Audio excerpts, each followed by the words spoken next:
Have you ever seriously considered quitting social media? Obviously, yes. I feel like, especially now in today's day and age, it can be like very toxic, the environment, and you need to learn, or I had to learn, not to be like obsessive with it, especially when you're someone who wants to be a content creator and you focus so much on the audience you're building because you want to build an audience, obviously. And actually recently I had to make a tough decision to leave TikTok because it really just became really toxic and it wasn't benefiting me, and I decided to put all of my time into my YouTube channel, and I think it's been a really smart decision. There's a lot of stuff that made me leave TikTok. I mean, people notice every day how toxic the app is and it's never getting any better, and I just decided it would be best for myself and my mental health, and I think that it's really important that we look into the issue with TikTok, because there is an issue and like it gets ignored because so many people, there are so many positives that drown out all the negatives, but there's a lot more negatives with TikTok. That's my unpopular opinion of the day. If you had to eat one meal for the rest of your life, what would you choose? I'm autistic, so like it would obviously be my safe food, and one of my safe foods that's like never gotten old to me is just pasta. You can't go wrong with pasta, and I'm not talking like spaghetti with like sauce, because I used to hate spaghetti sauce. Like I would not touch that if I would call it red sauce. I'd be like, there cannot be any red sauce. But I've always loved like buttered noodles with like salt and parmesan, so like you can't go wrong with that. But like spaghetti, pasta in general, even macaroni, like that, definitely. Like I could probably eat pasta, spaghetti, or macaroni like every day of the week and I would not get tired. What is advice you'd give to your past self? Probably just to like stick to it with like posting on YouTube and stuff like that. I've been doing YouTube for almost 10 years. I think this year it'll be 9 years. I started my first channel at 10 years old, and the past 3 years I've been on and off with my channel, I guess. I took a step back to really think about my content and like what I wanted to be doing.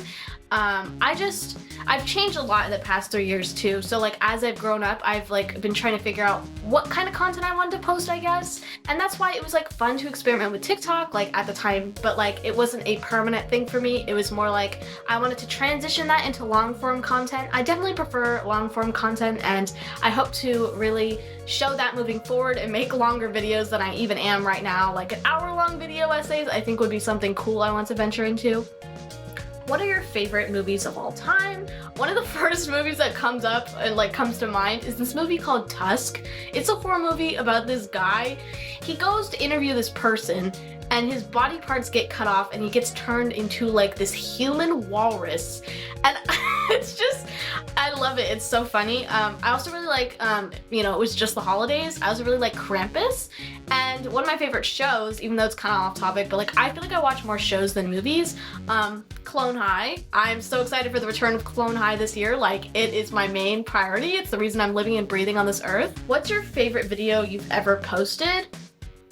Gonna sound corny, but probably just the content I've been posting lately on YouTube. I just feel like it's truly my best content I've like uploaded on the internet. I'm not really fond of like my old era of when I went by Lady Lula, that type of stuff. I'm not really proud of that, and I'm really excited to explore what I'm doing now, and like the stuff I'm going to be creating this year is ultimately just the stuff I'm going to be the most proud of now that I finally have like the proper equipment and lots of ideas, like an overloading amount. I went from no ideas to tons of ideas, so it's really refreshing.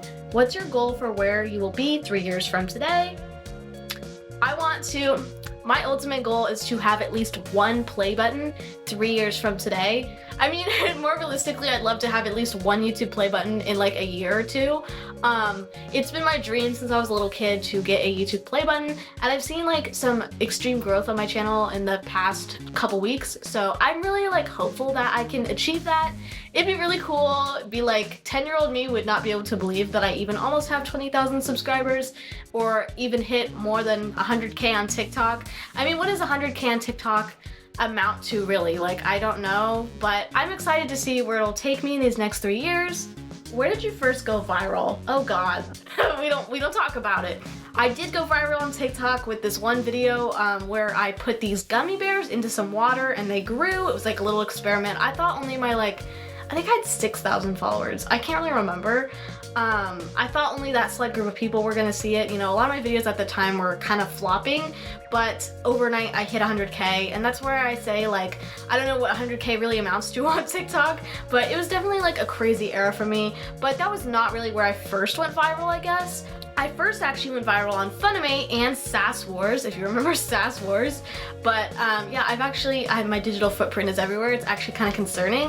Younger me should not have been on the internet. It was embarrassing to say the least. Who were the first content creators you followed on social media? I've been saying this forever, but the ultimate person I look up to when it comes to my content and like who inspired me really to do YouTube, and like one of the first creators I ever followed, was Issa Twames. I know he takes a lot of breaks, and it's because he really prioritizes his mental health, which is something I've learned to do from him. Like when he first left YouTube, I didn't quite understand.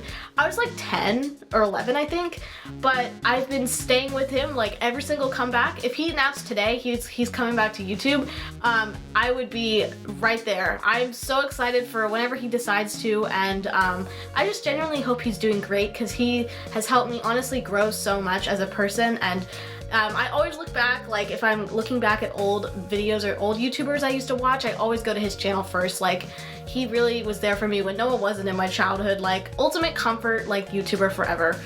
What is one of your most embarrassing moments? Here we go. The elephant in the room. I used to be a Ray stan. I just am personally not anymore. It's not really that's embarrassing. I mean, probably, but more so the fact that I used to have a fan account and it had like, I think it had 14,000 followers at like its peak, which is crazy. Like on my TikTok, I'd get comments and people would be like, oh my god, you had that fan page. And I'm like, how do you know this? Digital footprint exists, but it's a bit embarrassing for me, but I've kind of learned to, you know, laugh with it. You know, obviously I was 13. I was 13 when I started that account, and I ended it at 15. So yeah, we live and we learn, we grow. If you could travel anywhere, where would you choose? I'm actually going to my dream destination this summer. I'm graduating from high school, and that is not my dream destination, but in honor of that, I'm planning a trip to Europe, and I've always wanted to go to Europe. I mean, I used to be a Beanie Boo collector, and I've watched like all the people in Europe who collect the Beanie Boos on YouTube, and they like post little, like, they have a lot of toy shops in the UK is my point, and I'd be like, whoa, I want to go there. I mean, I probably still do want to go there, not gonna lie. I'm like, anyway, my point being is I've always wanted to go to Europe, and I'm finally gonna take like a 2-week trip to Europe in the summer this year, so I'm really looking forward to that. You know, I love traveling, so I'm not just gonna go to like London, obviously. I'm gonna go to a bunch of different places in Europe, and I'm really looking forward to it. What's your favorite holiday? My favorite holiday, I gotta say Halloween. I mean, how could I not? I mean, obviously into the aesthetic of Halloween. Like, I feel like that stuff can go all year round, but getting the opportunity to like do a mini cosplay, if you will, because like I obviously don't have the money to be spending money on cosplay all year, or else I'd totally be a cosplayer. It's so much fun. But I will take getting that chance during Halloween. It's very fun, and I enjoy the holiday a lot. Which people or accounts are your favorite to follow on social media? I'm gonna stick to YouTubers with this and just say I really love people who do video essays on niche topics. Like, you can think of something in the back, okay, if I see something on my recommended and it's something, an unlocked memory, if you will, that I haven't thought about in years, and I'm like, whoa, I remember that, and then I click on it and I watch a detailed video essay about it. It's so entertaining to me. That's my favorite thing to venture into, and that's why I ventured into it myself.